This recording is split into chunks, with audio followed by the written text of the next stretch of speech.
Hello दोस्तों, तो बढ़ते हैं इस सीरीज के लास्ट एपिसोड की तरफ। एपिसोड के शुरुआत में हम देखते हैं जहां फीजिया प्रोजेक्ट के डॉक्यूमेंट्स को देखते हुए कहती है कि आपको नहीं लगता ये प्रोजेक्ट कुछ ज्यादा ही रिस्की होगा। हान जियाओ कहता है कि तुम फिक्र मत करो, मैं उन लोगों की चालों को बहुत अच्छे से समझ सकता हूँ। ये प्रोजेक्ट सिर्फ उनके लिए ही रिस्की होगा, मेरे लिए तो ये एक छोटा सा प्रोजेक्ट है। खैर तुम ये बताओ कि तुम्हें कौन सी जगह पसंद है ताकि आज रात का डिनर हम साथ में करें। फीजिया पूछने लगी कि क्यों, आज कोई खास बात है क्या। हान जियाओ ने बताया कि पगली तुम भूल गई हो क्या, आज तुम्हारी बर्थडे है। जिस पर फीजिया ने भी फौरन से फोन में देखा तो कहने लगी कि मैं चाहती हूँ तुम घर में ही मेरे साथ केक काटो। इसके लिए हान जियाओ ने उससे वादा कर लिया कि मैं जल्दी ही घर आ जाऊंगा। मगर नेक्स्ट सीन में रात के 10 बज गए और वो अभी तक घर नहीं आया। फीजिया उसका वेट करती रही। इसी दौरान उससे एक पिक्चर रिसीव हुई जहाँ हान जियाओ लिंशु के साथ था। इस पर फीजिया को गुस्सा तो काफी ज्यादा आया, मगर वो समझ चुकी थी कि इसमें हान जियाओ का कोई भी कसूर नहीं, पर उसे इस बात का डर था कि लिंशु इसको कोई नुकसान ही ना पहुंचा दे। इसलिए उसने फौरन से लाइजी को कॉल करके घर बुला लिया। दूसरी तरफ मिस्टर गो और उसकी बेटी प्लानिंग कर रहे थे कि वो हान जियाओ के साथ सोने का नाटक करे। ये वीडियो इंटरनेट पर वायरल हो जाएगी तो वो लिंशु के साथ शादी करने के लिए मजबूर हो जाएगा।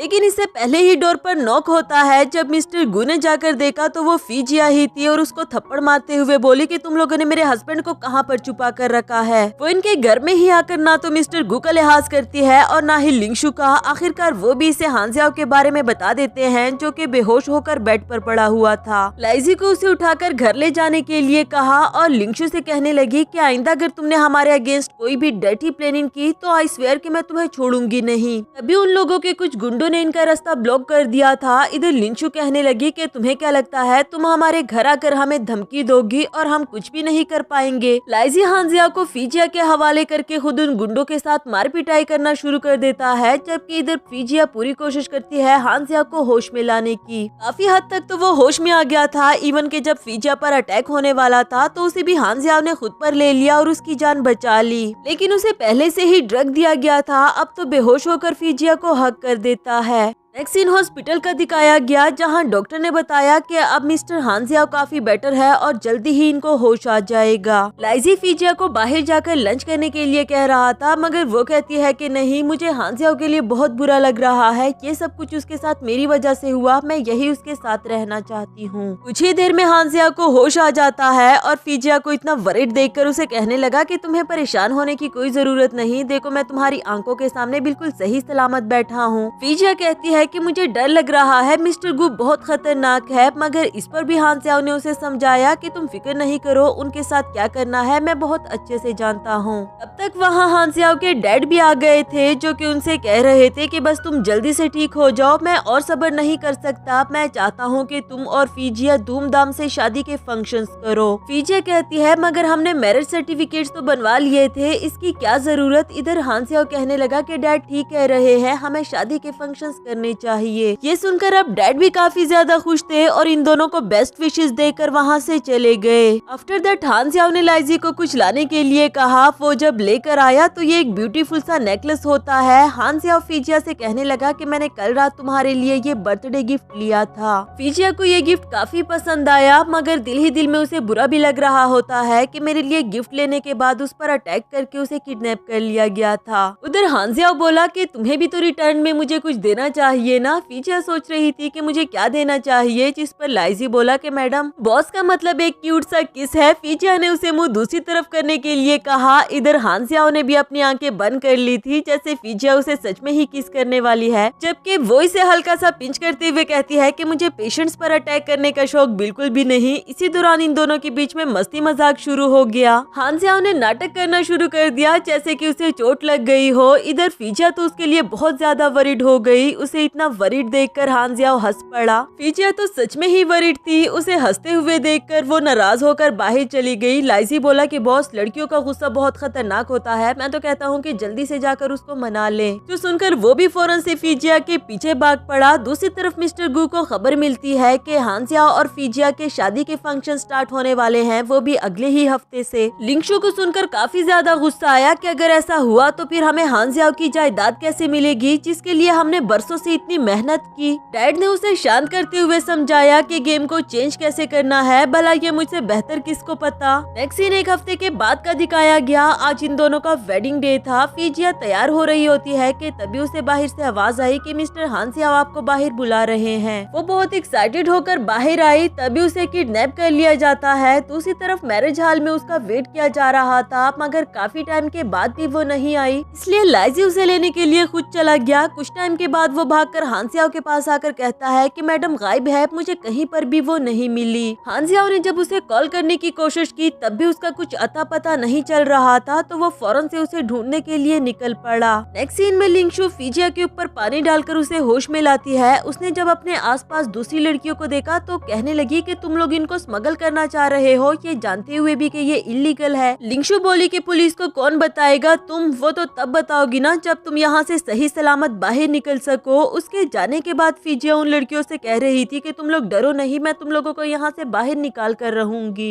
आफ्टर दैट जब बाकी लड़कियों के साथ फीजिया को भी एक गाड़ी में ट्रांसफर किया जा रहा था, तभी लिंगशु को उसके पास से एक शार्प टूल नजर आया, तो उसे मारते हुए कहने लगी कि अच्छा तो तुम हमें ट्रिक करके यहाँ से भागने का सोच रही थी। दूसरी तरफ लाइजी और हांसियाओ को अभी तक उसके बारे में कुछ पता नहीं चला। लाइजी पूछने लगा कि बॉस आप वरीड क्यों नहीं लग रहे, कब से अपने लैपटॉप में ही लगे हुए हैं। हांसियाओ बोला कि मैं वरीड क्यों नहीं हूँगा, वो मेरी वाइफ है, मगर मैं मिस्टर गू की लोकेशन ट्रेस कर रहा हूँ। तुम जानते हो ना कि यही हमारे लिए एक आखिरी ऑप्शन है। साथ ही हमें फ्लैशबैक का सीन दिखाया गया। लाइजी मिस्टर गू की सारी लोकेशन इन्फॉर्मेशन हांसियाओ के पास लेकर आया कि पिछले 10 साल में वो कहां कहां पर गया था, जिससे पता चला कि वो एक गांव में अक्सर जाता रहता है और वहां पर काफी टाइम स्पेंड किया करता था। लाइजी ने मजीद बताया कि आज से 10 साल पहले मिस्टर गू ने ही आपका एक्सीडेंट करवाया था। लिंशु सिर्फ आपकी जान बचाने की एक्टिंग कर रही थी, ना तो कभी उसकी मेमोरी खोई। ये सब कुछ सिर्फ उसने इसलिए किया ताकि आपसे शादी करके वो आपकी जायदाद लूट सके। प्रेजेंट में हांसियाओ ने मिस्टर गू की लोकेशन को ट्रेस कर लिया था, जो कि इनके आसपास ही थे। वहाँ फीजिया को किस्मत से नाइफ मिल गया था, जिससे वो अपने हाथ खोल देती है और वो बाकी लड़कियों की भी हेल्प करने लगी। उसने सभी के हाथ खोल दिए, लेकिन इससे पहले कि ये लोग वहाँ से भाग पाते, इधर इन लोगों को गार्ड करने वाला लड़का भी नींद से जाग उठा, जो कि इन लोगों से लड़ने लगा और वहाँ से भागने नहीं देता।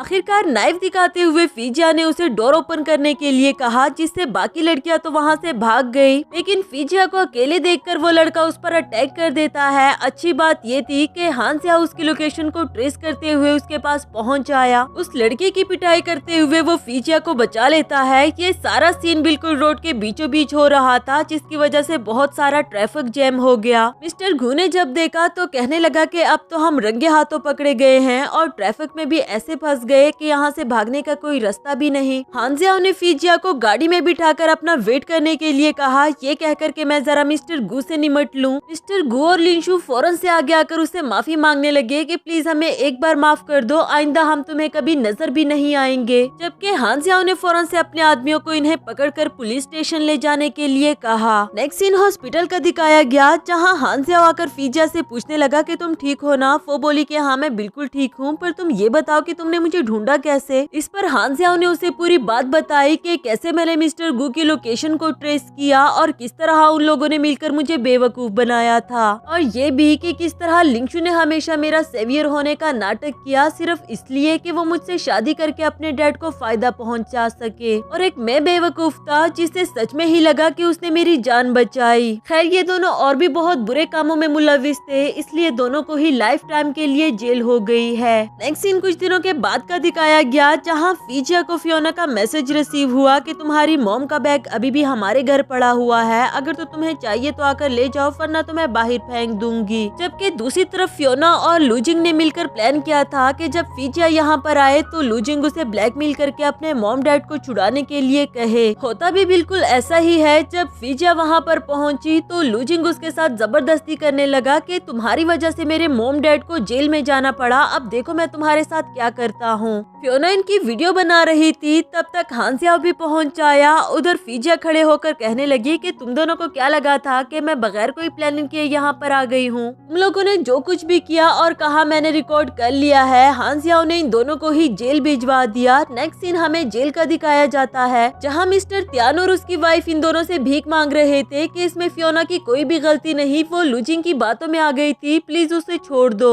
जबकि फीजिया ने उनके भी राज खोल दिए कि तुमने मेरी मेरी मॉम को मार डाला, मेरे डैड से शादी कर ली और तुम कहती हो कि तुम दोनों बेकसूर हो। पुलिस के पास उनके खिलाफ सारे सबूत भी पहुंच गए थे। मिस्टर त्यान को डर लग रहा था कि अब जेल में जाने की बारी उनकी है। वान ली को मारते हुए कहने लगा कि तुमने मेरी एक्स वाइफ को मारा था, मैं तो कभी सोच भी नहीं सकता। फीजिया बोली कि ये नाटक करना बंद करो, अगर आपने मेरी मॉम को चीट ना किया होता तो उनके साथ जो हुआ वो कभी भी ना हुआ होता। जहाँ ये दोनों फियोना को छुड़ाने के लिए आए थे, वहाँ ये दोनों भी जेल के अंदर चले गए। हांजिया फीजिया से कहने लगा कि मैं जानता हूँ तुम इस वक्त रोना चाहती हो, तो फिर ये आंसू छुपाने का कोई फायदा नहीं। फीजिया भी उसे हक करते हुए रोने लगी कि फाइनली मैंने अपनी मॉम का बदला ले लिया है। नेक्स्ट सीन में हांजिया फीजिया के पास कुछ डॉक्यूमेंट्स लेकर आया, उसे ओपन करके देखने के लिए कहा, जिसमें उसने अपनी आधी जायदाद फीजिया के नाम कर दी थी। इसी दौरान फीजिया को वॉमिटिंग फील हुई, जिस पर हांजिया उसे हॉस्पिटल ले आया और यहाँ इसे पता चला कि पिछले 4 हफ्ते से वो प्रेग्नेंट है, जो हांजिया के लिए तो बहुत खुशी की बात थी। वो कहता है कि अब जल्द से जल्द हमें अपने वेडिंग फंक्शंस कर लेने चाहिए ताकि हमारे बच्चे के लिए कोई भी मसला ना खड़ा हो। जिसके बाद दोनों ही खुशी खुशी से घर की तरफ जाने लगे। इन दोनों की एक नई लाइफ की शुरुआत होती है और इसी के साथ हमारी इस सीरीज की भी हैप्पी एंडिंग हुई।